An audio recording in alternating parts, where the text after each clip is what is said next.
Մանկատան միջանցքները հիշեցնում են մի անվերջ լաբիրինթոս, որտեղ ամեն մի դուռ տանում է դեպի մի նոր լռություն։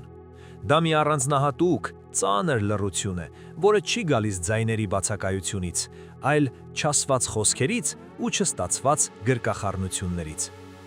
7-ամյա Հայկը վաղուց էր սովորել այդ լռության լեզվին։ Նա գիտեր, որ եթե երկար նայես պատուհանից այն կողմ երևացող սարերին, ցավը մի փոքր մեղմանում է, իսկ ժամանակը սկսում է ավելի արագ հոսել։ Նրան մանկատանը բոլորը գիտեին որպես լուռ տղա։ Նա երբեք չէր բողոքում, չէր լացում բոլորի ներկայությամբ և երբեք չէր խնդրում խաղալիքներ։ Նրա միակ ընկերը մի հին գույնը թափած պլաստմասե մեքենա էր, որը նա պահում էր բարձի տակ, կարծես դա լիներ իր միակ կապը այս աշխարհի հետ։ Հայկի հիշողության մեջ մնացել էր միայն մի կծկտուր պատկեր, տաք ձեռքեր, որոնք նրան օրորում էին, և վարդագույն շալի բույրը, որը նա մինչև հիմա փնտրում էր բոլոր կանանց մեջ, ովքեր այցելում էին մանկատուն։ Այդ օրը մանկատանը սովորականից ավելի մեծ իրարանցում էր։ Տնօրենը հրահանգել էր երեխաներին լավ հագնվել ու կոկիկ լինել, որովհետև հյուրեր էին սպասվում։ Հայկի համար այդ հյուրերը նման էին ստվերների, որոնք գալիս էին, ժպտում, մի քանին հարց տալիս ու անհետանում, իրենց հետ տանելով միայն մեկին կամ ոչ մեկին։ Նա նստած էր իր սովորական անկյունում ու դիտում էր, թե ինչպես են մյուս երեխաները փորձում գրավել մեծահասակների ուշադրությունը, և հենց այդ պահին դռնից ներս մտան Անահիտն ու Գարենը։ Նրանք 10 տարի էր ինչ սպասում էին իրենց զավակին, 10 տարի դատարկ օրորոցների, 10 տարի լուռ աղոթքների ու հիվանդանոցային միջանցքների։ Անահիտի սիրտը կծկվեց այն պահին, երբ նրա հայացքը հանդիպեց Հայկի աչքերին։ Տղան չէր ժպտում, նա պարզապես նայում էր նրանց այնպիսի հայացքով, որը կարծես ասեր. «Ես գիտեմ, որ դուք էլ եք ցավ զգում»։ Գարենը, որը միշտ փորձում էր լինել ամուր ու անդրդվելի, զգաց, թե ինչպես է կոկորդում մի գունդ հայտնվում։ Նա տեսավ ինքն իրեն այդ փոքրիկ տղայի մեջ, նույն համառությունը, նույն հպարտ լռությունը։ Անահիտը կամացուկ մոտեցավ ու նստեց հատակին, Հայկի կողքին։ Նա չփորձեց նրան միանգամից գրկել կամ կոնֆետ առաջարկել։ Նա պարզապես հարցրեց. «Դու էլ ես սիրում նայել սարերին, չէ»։ Հայկը զարմացած նայեց նրան։ Առաջին անգամ ինչ-որ մեկը չէր հարցնում իր անունը կամ թե ինչպես է իրեն զգում, այլ տեսնում էր այն, ինչ ինքն էր տեսնում։ «Այնտեղ ավելի ազատ է», պատասխանեց Հայկը, իր կյանքի մեջ առաջին անգամ վստահելով մի անծանոթի։ Այդ պահից սկսվեց մի երկար ճանապարհ։ Թղթաբանությունը, հանդիպումները, հոգեբանական թեստերը թվում էին անվերջ, բայց ամեն անգամ, երբ Անահիտն ու Գարենը հեռանում էին, Հայկը զգում էր, որ իր ներսի սառնությունը մի փոքր հալվում է, իսկ երբ վերջապես եկավ այն օրը, երբ Հայկը պետք է ընդմիշտ լքեր մանկատունը, նա չվազեց դեպի մեքենան, նա կանգնեց շեմին, շրջվեց ու նայեց իր մահճակալին, հետո պատուհանին, ու հասկացավ, որ իր կյանքի մի ծանր գլուխ փակվում է, բայց վախը դեռ չէր հեռացել։ Նոր տանը ամեն ինչ տարբեր էր, այնտեղ բուրում էր թարմ հացի ու դաղձի թեյի հոտը, բայց Հայկի համար այդ ամենը դեռ օտար էր։ Առաջին ամիսներին նա իրեն պահում էր ինչպես հյուր, նա վախենում էր բարձր խոսել, վախենում էր ուտելիք խնդրել, իսկ երբ քնում էր, իր փոքրիկ պայուսակը միշտ պահում էր մահճակալի տակ, պատրաստ ցանկացած պահի հետ գնալու։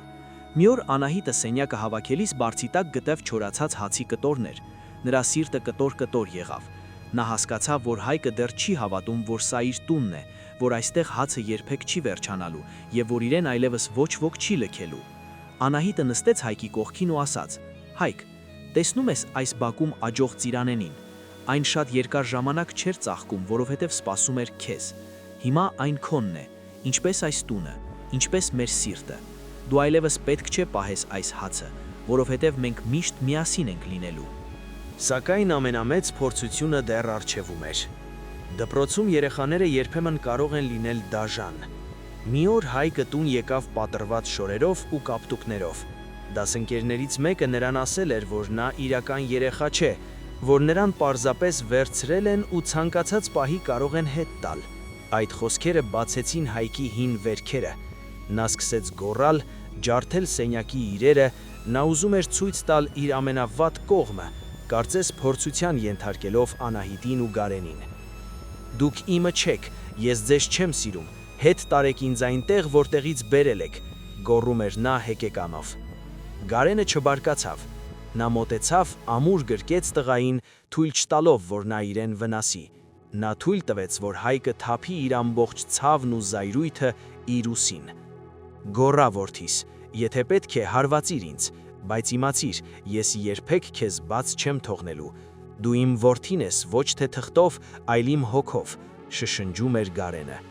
Տարիներն անցնում էին ու այդ վախերը կամաց-կամաց փոխարինվում էին վստահությամբ։ Հայկը մեծանում էր որպես հպարտ, բարի ու ուժեղ երիտասարդ։ Նա դարձավ Անահիտի ու Գարենի կյանքի իմաստը։ Նա սովորեց սիրել ծիրանեն ու ծաղկելը, սովորեց ժպտալ առանց վախի, բայց նա երբեք չմոռացավ այն լռությունը, որը տիրում էր մանկատանը։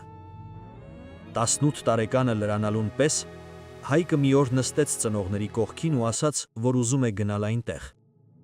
Անահիտի ձեռքերը դողացին։ Նա վախեցավ, որ Հայկը ուզում է գտնել իր կենսաբանական ծնողներին, կամ գուցե ինչ-որ բան դեռ պակասում է նրանց տանը։ Բայց Հայկը գնացել էր այնտեղ ուրիշ նպատակով։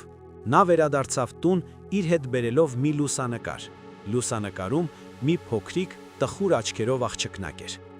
Մամ, պապ, ես տեսա նրան։ Նա նստած էր նույն պատուհանի մոտ, որտեղ ես էի նստում։ Նա էլ է սարերին նայում։ Ես խոստացա նրան, որ մի օր նա էլ կտեսնի, թե ինչպես է ծաղկում ծիրանենին։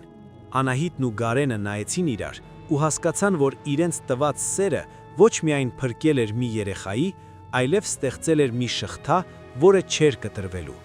Հայկը սովորեցրել էր նրանց, որ ընտանիքը միայն արյունը չէ, այլ այն մարդիկ են, ովքեր պատրաստ են լինել քո կողքին, երբ դու կոտրված ես, ու օգնել քեզ նորից հավաքել քո աշխարհը։ Այսօր այդ տանը 2 երեխա է մեծանում։ Ծիրանենին ամեն տարի ավելի առատ է ծաղկում, իսկ մանկատան այն սառը լռությունը հավերժ փոխարինվել է մանկական ծիծաղով ու սիրո ջերմությամբ։ Հայկը հաճախ է պատմում իր քրոջը, որ անձրևից հետո միշտ արև է դուրս գալիս, ու որ ամենակարևորը սպասելու ու հավատալու ուժ ունենալն է։